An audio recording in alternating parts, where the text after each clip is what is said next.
Mykee, and today we're going to do a pa-cute natural makeup look. So beloved, please keep on watching. Who knows, diba baka meron ka matutunang bagong tips or tips from me on makeup. Hopefully, linisin yung kamay, of course, with a sanitizer. This is what I'm using anyway. I love this kasi it's non-drying and it's really fragrant. As in natural fragrances ang bango niya.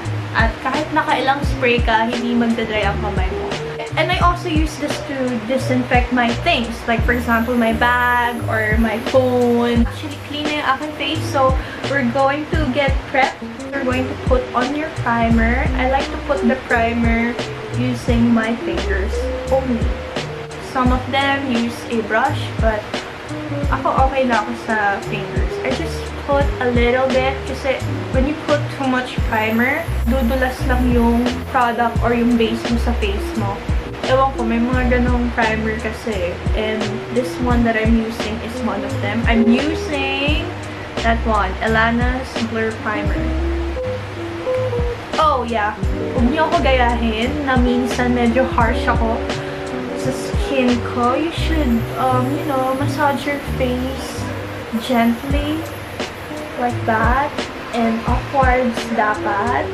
Hindi yung very harsh.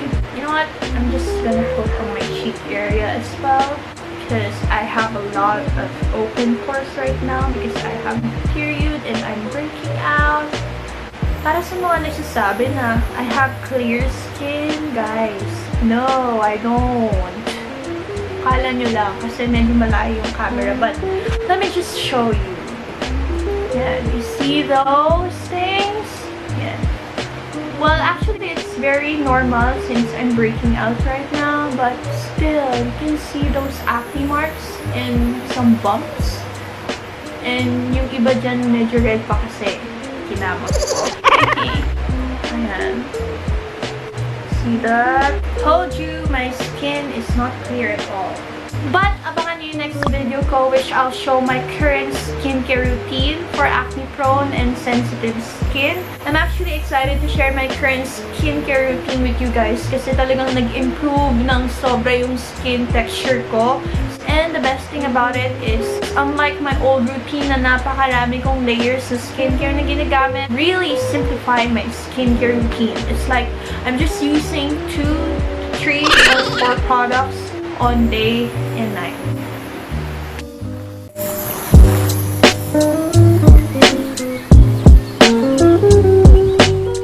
Next is your favorite BB cream or foundation. I'm going to use the Original Glow BB Foundation by Elana Mineral. Ang daming base ng Elana Minerals, but this one is the best base for me.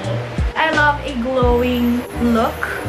So, ito kasi hindi to full coverage. This is just light to medium coverage. Just like a BB cream. But it has SPF 50 and of course cruelty-free and vegan. And of course, skin-caring ingredients. That's why I love this so much. If you're going to put something on your face, make sure naman, diba, na safe naman at hindi ka mag-break out. Lalo na for my acne-prone friends right there.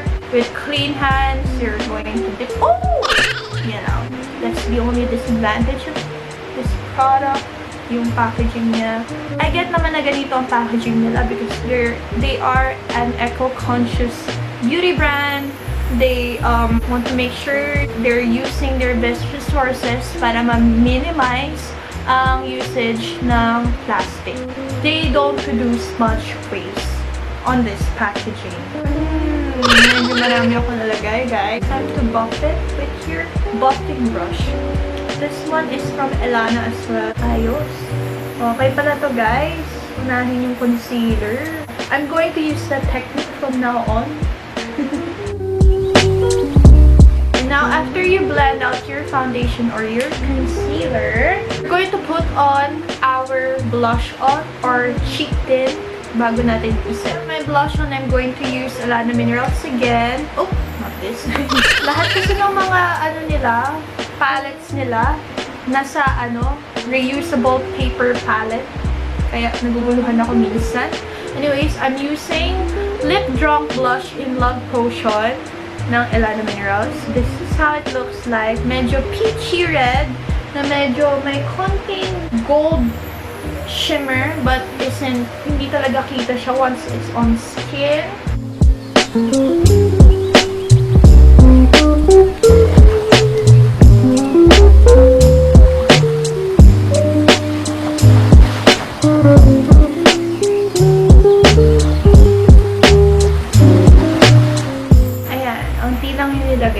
I'm not sure if kita to sa camera.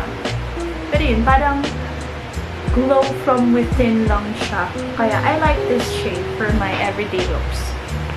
Time to set it with my favorite setting powder. I always recommend this setting powder to my friends and everyone. It's the Elana Poreless Powder in Translucent. So, ganyan yung itsura niya. It's like white and of course talc-free. I'm using Elana again. Sorry na guys, Elana is my favorite makeup brand lately talaga. And this is not sponsored by Elana.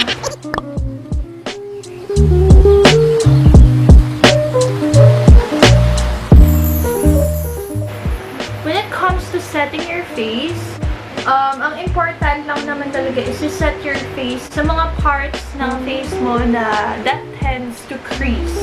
Like your under eyes, and for me, on my case, itong smile lines ko, and then yung nose area. Ayan. I don't really set my whole face because I don't want to look flat. Una-una, it doesn't look natural, and we want a natural look. And pangalawa, I want a glowy look. Alam mo yun, yung parang chok-chok skin, like hindi.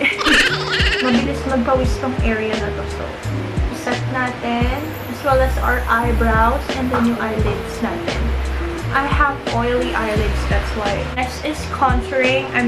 I don't know why, but I like to set my face first bago ako mag-contour. So, I'm using Contour BLK Cosmetics, yung kanilang palette. Light contouring lang, guys. Yung hindi ganun ka-obvious in natural because we want a natural look, right? So, onti lang ilalagay ko.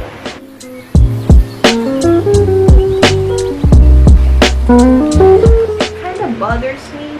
Pag nakikita ko yung pintuan ko eh.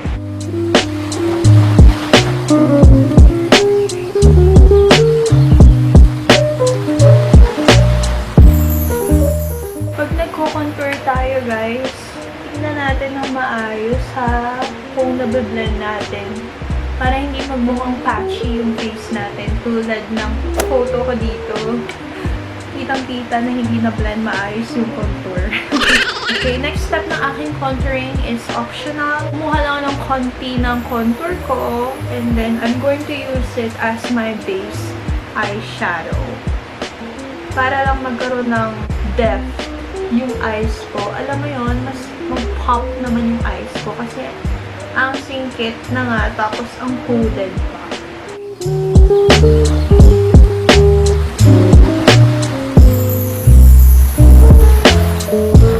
Next step is curl our lashes. So if you have natural lashes, it's best to curl them. Mag-ingat lang using a curler. Huwag niyong hatakin yung lashes niyo, kundi syempre, matatanggal. Gusto niyo yun. So, dahil natural look siya, it's important to just curl your lashes if hindi ka naka-lash lift or if you don't have lash extensions. Ayan. Nakita niyo how much my eyes improved just by curling my lashes. Important to sanitize your brushes and yung mga products like this na ginagamit mo for your makeup every time you use it. So, I'm using the Elana makeup brush cleaner to sanitize all my brushes and these stuff. Next step is mascara. Ayan. We're going to use Tavian Mon Cherie mascara. Duo mascara to, and this is nice. This is like the best mascara I've ever used. And I always recommend this sa lahat ng mga nagtatanong sa akin.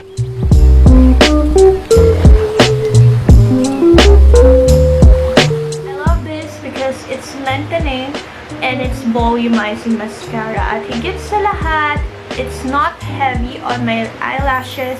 And unlike other mascaras, ito, pag suot ko, hindi humahapdi yung eyelids ko. Kasi I have that kind of feel sometimes. I don't know if you get me. Medyo may kamahalan lang siya, kaya I bought this on sale for only 400 pesos. And the original price of this one is 800 pesos. Tapos ang ganda ng packaging, no? Rose gold. Come on, guys.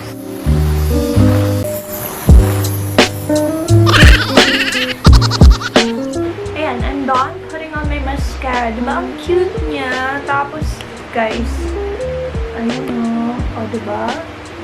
Nag-pop agad yung eyes ko with just the contouring on my eyes and just this mascara, guys. Ang tendency talaga nun ng mga ganitong klaseng eyebrows is dumikit siya dun sa lashes mo, sa eyelids mo, kaya kakalat yung eyeliner and mascara mo. That's why I don't do eye makeup before. But ngayon, confident na ako gumamit ng mascara because of this. I really love it. So, next one is you're going to do your kilay. So, I'm going to do again Elana Minerals, kanilang Life Proof Brow Gel. Ayan. And their brush, which is also rose gold.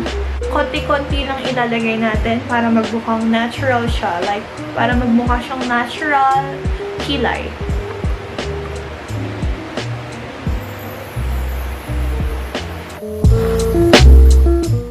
Strokes lang para magmukhang natural. Ayan. Kilay. Wala kilay. Ayan. Tapos na ako sa kilay ko. Sa aking natural kilay. So, if it's starting to look harsh, just buff it with this pulley para malighten niya yung mga harsh lines ng yung kilay. Ayan. Oh, I like this look now. Choose a favorite nude shade. I'm going to choose my Elana Satin Stain Shine in Positive Vibes. And of course, I adore the packaging. They love rose gold, no? So this is in rose gold packaging then. And I chose this kasi this one is so nourishing and moisturizing. So, konti lang.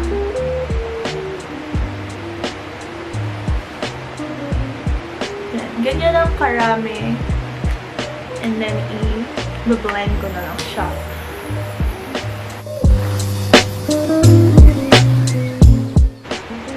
Hey guys! Gumawa pala ako ng my favorite nude lipsticks on my other video. So, if you still haven't seen that, check it out. Baka meron kang magustuhan na bagong nude shades that you want to add on your makeup. Also, if you're watching this and you're still not subscribed, go ahead and subscribe. Huwag ka na mahiya, okay? Hindi ako nangangagat. Tadaan! I'm just going to curl my hair para mas lalo tayo magmukhang pa-cute. Also, don't forget to set your face. If you have a setting spray, go ahead. I'm going to use Elana Minerals Glass Skin Glow. Ganda nito kasi pampa-add lang ng glow since I'm not putting on some highlighters today. There. Okay na yan. I'm just gonna curl my hair and put on some cute earrings para makumpleto ang ating look. Bye!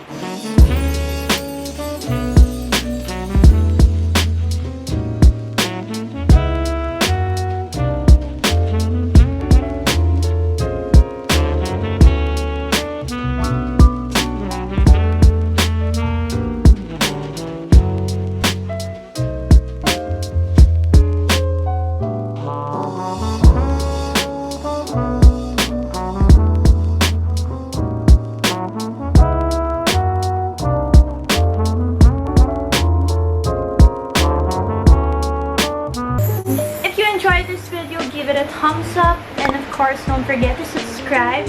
It's on that red button below. You can also turn on the notifications. Thank you so much, guys. God bless you always, and take care, okay?